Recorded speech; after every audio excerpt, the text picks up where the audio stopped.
Welcome to Wealth Coffee Chats, folks, for your daily live updates. Get the most out of today's episode by participating in the chat. Make sure you ask some questions, be part of the conversation, have a bit of fun, grab a coffee or a tea, take some notes, and get ready to start your day, folks. Quick few housekeeping rules, though. No spamming, no advertising or self-promotion in the chat. That's not on.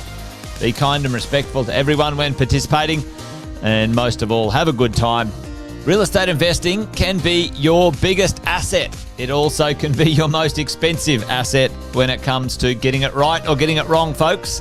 It can be time-consuming, stressful, and that's why here at Positive, we have what's called a 6-star team, a full-service team that provides integrated wealth and property investing solutions and services simply designed to help you progress towards your goal of passive income through your property portfolio, folks. Make sure you check out our other podcasts on the Positive Mentor Network. Not only is there Wealth Coffee Chats, there's the Urban Property Investor. Drops every Wednesday with straight talking investing strategies and lessons with Sam Saggers. Property Investor Tales. This is where our clients, you guys, share real life stories from property investing, hosted by some of our advisors and strategists. And that's done every fortnight, dropping every Monday. Wealth, Wine and Wisdom, folks, that debriefs the week that was in the world of finance and property, hosted by yours truly, Jason Witten and Andy Fenton on Fridays. Welcome to another Wealth Coffee Chats. Marvellous Monday.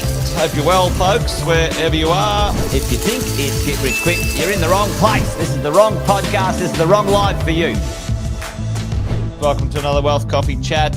Hope you're all awesome and well. Hey folks, welcome aboard. What a great little intro video that is. I'm Sam Saggers. Welcome to Wealth Coffee Chats. Despite seeing my my neon sign, the Urban Property Investor, today I am doing Wealth Coffee Chats. So welcome aboard. Jason, who is a regular host on Thursdays, is away today, so I am filling in. If we haven't met, my name is Sam Saggers, and really what I do for a living is put real estate deals together. So if we haven't met, lovely to meet you. Big part of my job these days is really sharing information. So a few people tuning in, look like regulars, Kevin and Brian and Bunty. Thank you for tuning in on this, little bit cold Wednesday morning where I am in Sydney. But I don't know, I think I like winter. Do you guys like winter? So I'm here to answer some questions today. If anyone's got any questions they want answered. But I tell you what, you know what just happened to me? Parked my car in this one spot for a couple of days, and I've got 6 traffic fines. So I am furious because, I don't know, do they not leave the little white ticket on the window these days under the windscreen? I don't know how I got 6 tickets in a row. If anyone's a traffic lawyer, I would love to speak to you because I now have a serious amount of fines to deal with. But that's life, isn't it? There's always a few curveballs, and certainly property investment has a few curveballs as well. But today I thought, why not get into some ideas around investment selection? So I don't know, I might throw to my slides and we'll have a quick chat about really the concept of how to choose a property investment. Now, folks, I teach a 4-quadrant property investment selection system. They are capital preservation, growth, yield, and tax. With any investment, whether it's stocks, whether it's property, whether it's buying a business, any investment in any asset class, I follow this investment selection system. It's really, really, really simple. Obviously, capital preservation is paramount to any type of investment in any asset class. Effectively, will you be able to get your money back from buying the investment? What is the risk profile of the investment? And when I analyze real estate, really, before I even get to will the real estate actually grow in value, the first question I have is, will I be able to get my money back from this real estate at a worst case scenario? Is there risk in the area, in the location? Is there risk in the dwelling? Is there risk in the tenant profile? What is going to secure my capital? Really, again, it's the same with choosing a share or even buying a business. I want to know my money's safe and secure. Obviously, the next phase of choosing an asset is, will it grow? And really, growth is probably the easiest way to get ahead through property. Certainly, yield is important, but the highest growing properties will have the lowest yield.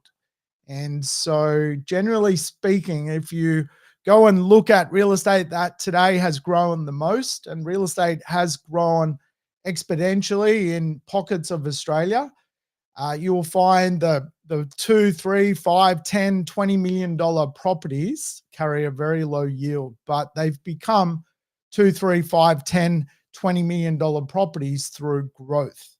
And so growth is really more important than yield, but yield is the next part of the 4-quadrant property investment selection system. What is the yield? Will the yield grow?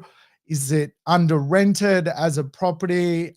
Can the rents be improved? Can you manipulate rents to achieve more?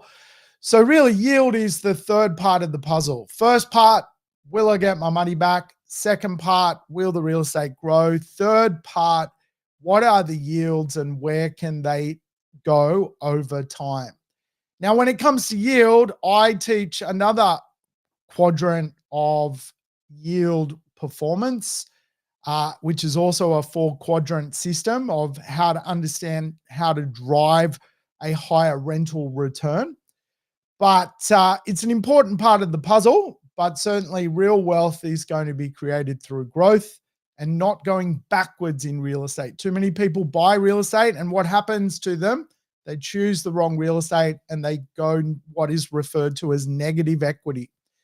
Life is hard enough as it is to end up in a place where your real estate is going backwards. It's difficult today to make a living out of just going to work. So if you go to work and you buy real estate that goes backwards, that's a real problem. So capital preservation is really the golden rule here.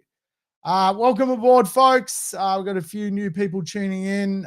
Jeff, Allison, thank you for tuning in. And of course, the final part of an investment selection system is the tax considerations the investment has. Obviously, in the share market, it's like franking credits on the shares. In business, it could be some sort of tax deduction around the input of the business. And of course, with property is tax effective for investors, particularly if it's more modern. There's sort of 3 phases of where you can maximize your tax benefits from real estate. Really, we've had 3 rules when it comes to, in particular, depreciation. You have the 1987 rule, which basically sort of states that anything built before 1987 does not qualify for depreciation unless it's gone through a rebirth of renovation. Then you've got the 2017 rule, which effectively states that for property investors, they can claim depreciation on the building, but not the inclusions if they buy a property built after 1987. And then, of course, you can flip over to buying a brand new property, which has both building depreciation and depreciation on your kitchens, your bathrooms, your inclusions inside of the building itself. So with real estate, the beautiful thing is if you don't want to pay too much to hold real estate, you can use the tax system and the yield system to your benefit to prop up the real estate. And that's really how today people own real estate for $100 a week, $200 a week, that kind of money. So that's the system. And of course, if I was to flip over to where the markets are at the moment, um, what you see on your screen is effectively a lot of sub-markets around Australia, including some major marketplaces. And so if I go through my investment selection system, my 4-quadrant investment selection system, what I can see by some of these marketplaces, I would be worried about capital preservation. I would be worried about getting my money back out of the deal because really the industries in some of these places, are circumspect. So if we start at the top, obviously Byron Bay, Kiama, Sydney, the Surf Coast, which is, sort of around Geelong, Noosa, Bowral, Gold Coast, Ballina, Kingscliff, Sunshine Coast. Those top 10 areas where real estate is the most expensive. Other than Sydney, which obviously has got a lot of industry, and the Gold Coast as well, and the Sunshine Coast, you've got really what you are seeing there is a lot of baby boomer money moving into those areas, a lot of wealth going to lifestyle areas. So I'm a big believer in lifestyle areas. If you think about Kiama, it's a beautiful lifestyle area on the south coast of New South Wales. Byron Bay, beautiful lifestyle area. Surf Cove, lifestyle area. So what's happening is, demographically speaking, people are buying up lifestyle. Probably for me, from a capital preservation point of view, I would then go to Sydney, which is a major marketplace, which basically has so many jobs, and go, how can I get the Byron Bay effect in Sydney? How can I get the Kiama or Bowral effect in Sydney? Where are the lifestyle suburbs in Sydney? Because I want to get my money back out of a deal. I don't want the marketplace to go to sleep. Obviously, Kiama, 23,000 people. It's a beautiful spot, but could it go to sleep at some point, and would my money be stuck there? So I tend to take the principle of the Byron Bay effect and apply it in your Melbournes, your Brisbanes, your Sydneys, and try and find lifestyle. Because what you're actually seeing on your screen is quite incredible, right? Like if you look at most of the names on those lists, what is effectively the clue is lifestyle equals real estate growth. Byron Bay, Kiama, Surf Coast, Noosa, lifestyle area. Gold Coast, lifestyle area. Kingscliff, lifestyle area. Sunshine Coast, all about lifestyle. Wollongong, beautiful part of the world, in my opinion, lifestyle. You got Canberra, obviously many lifestyle benefits to Canberra, but again, you want to find a lifestyle part of Canberra, which has got great shops, schools, reasons for people to want to live there. Adelaide Hills, lifestyle.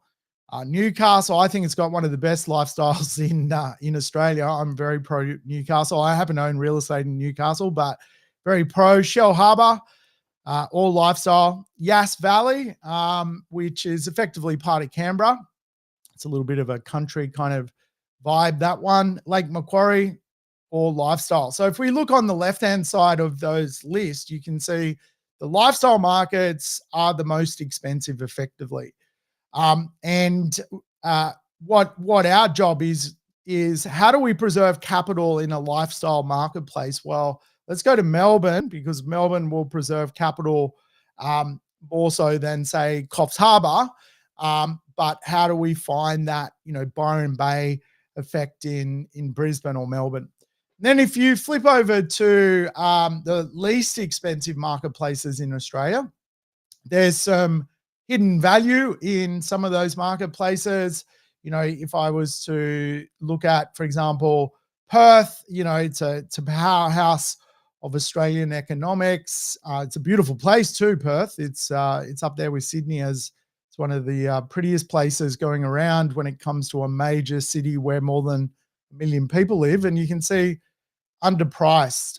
Really, Perth as a macro market should probably be a little bit more expensive than, for example, the Yass Valley. But hey, so it tells us we can make money. And then if I look at some of those areas, Toowoomba, you can get some lifestyle.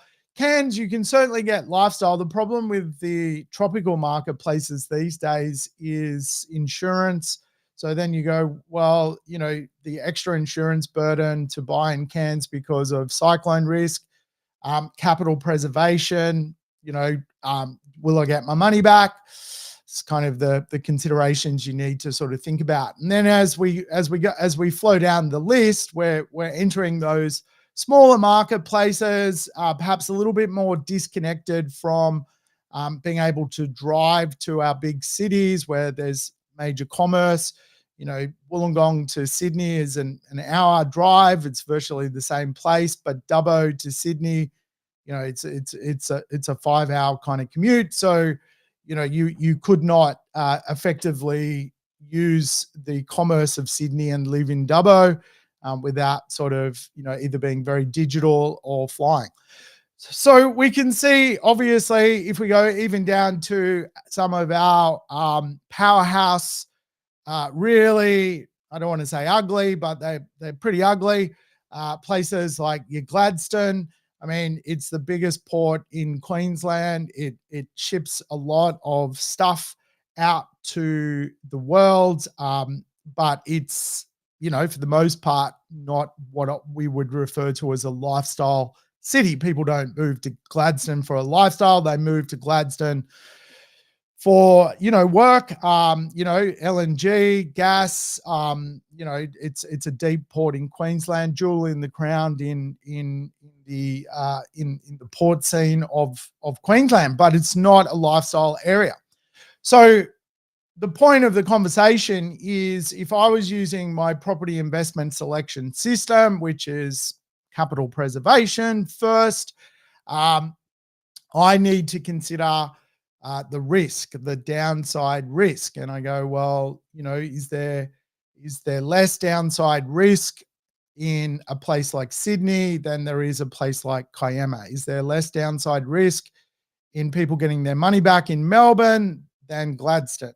Is there less downside risk in Brisbane over Bundaberg?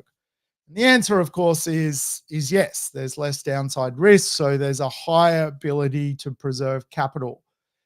The clue here, though, is if we can go to the lifestyle precincts of Brisbane, Melbourne, Canberra, Sydney, Perth, we can do very, very well, because the clue here is how expensive have lifestyle precincts become.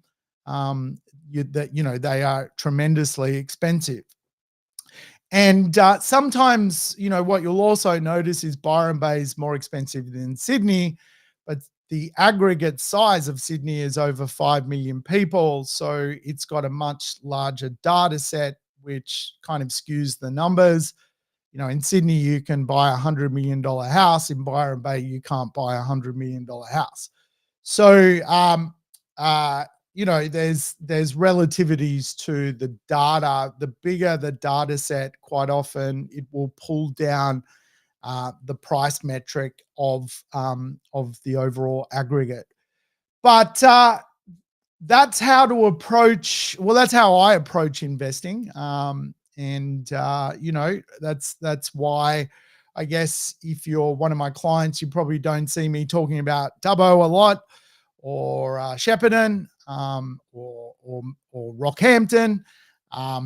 There's probably some great suburbs and streets in all of those places which, could make someone a buck.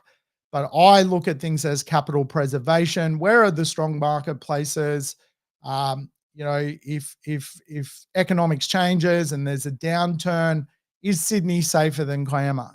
It is. It absolutely is. Is Canberra safer than Mackay? It absolutely is. So capital preservation, growth, yield, and tax. That's how you buy investments, whether it's on the stock market or in the real estate market. But hey, folks, that's it from me today. That's my attempt at being a wealth coffee chatter.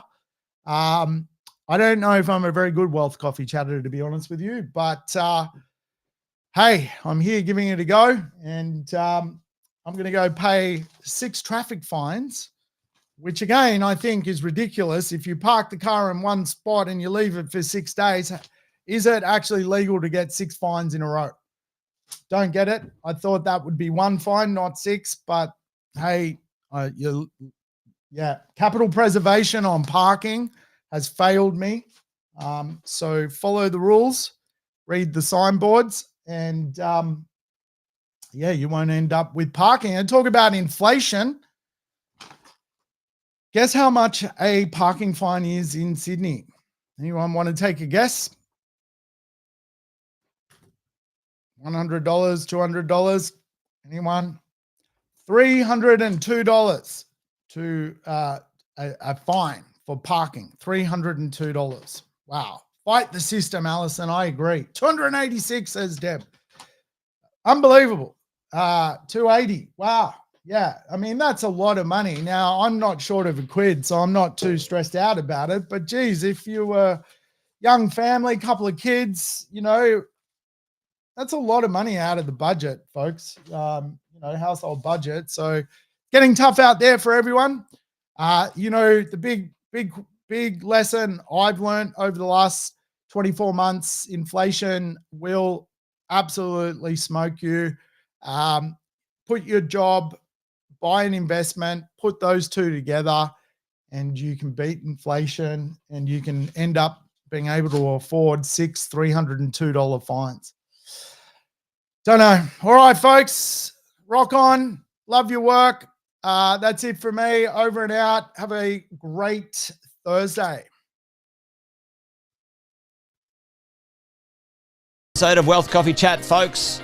Make sure you like, subscribe, and turn on your notifications so you never miss a thing when we go live. Improve your portfolio and investing game, folks, with Wealth Coffee Chats live every morning at 8:10 each weekday. Make sure you join us.